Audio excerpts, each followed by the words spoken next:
All right, Isaiah 32. Let's call this one Noble. In this chapter that starts out describing a king who will rule in righteousness, along with princes who will rule in justice, producing in verses 2 through 4 shelter for his people, whose eyes will be opened. Not just their eyes, but their ears and their hearts, reminiscent of what we saw in Isaiah chapter 6, where Isaiah's commission was to preach until the eyes, ears, and hearts were actually closed. This is once again one of those light at the end of a tunnel passages where the light is not a train, but it is hope. Preaching past the gloominess of the early chapters, once again promising hope over the course of those 2 days that we have chosen to use to organize much of Isaiah. One, the day of peace that this seems to be promising in the earliest verses, but it will also, like most of Isaiah, talk about that other day, the day of a cleansing. And so here, as we go on, the next verses will refer to that day of cleansing when there will be peace in this kingdom, because in verses 5 through 7, the fool will no longer be called noble and the scoundrel will no longer be called honorable, as it will go into details to give us some red flags for folly and the scoundrel, and not just any kind of folly, because he's going to pronounce hope for fools later on in these chapters we look at this week. But it's going to be those fools who are at least trying to walk the path.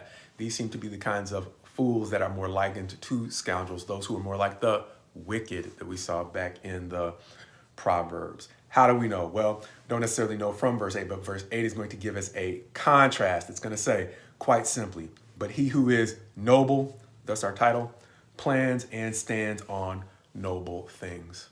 Reminiscent of, once again, something we've seen in the life of Jesus, as his Sermon on the Mount points us to a very famous observation. That is, you don't get good fruit from a bad tree, and you don't get bad fruit from a good tree. Sometimes the green flags, as opposed to the red flags for things that we need to notice about character, are pretty simple.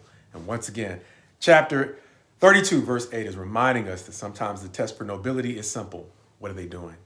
Going on to verses 9 through 15, he's going to go back and talk about, once again, the daughters of Israel or Judah at this point, and how in a very little while, less than a year, the complacency is going to come to an end, because the complacency is not rooted, once again, in righteousness, but injustice or wickedness. And he is cleansing the land of that to make room for, once again, verse 1, a king that will rule in righteousness and princes who will rule in justice.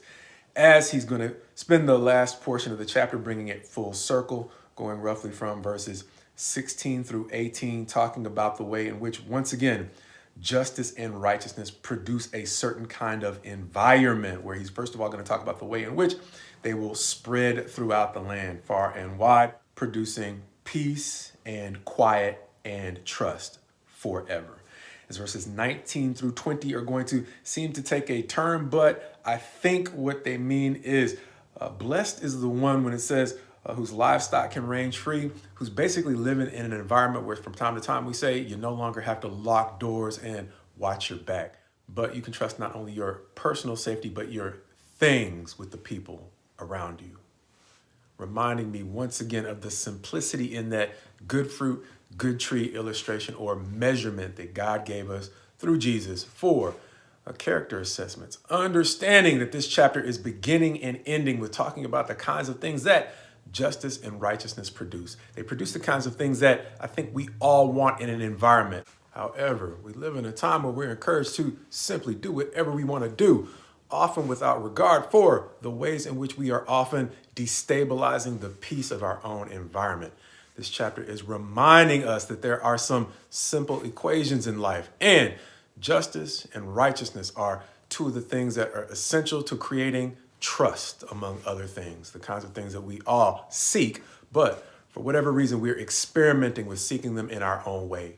A level of freedom that can seem liberating or even fun on the front end, but if we're the least bit honest, we have to acknowledge the way in which it's actually contributing to the chaos around us.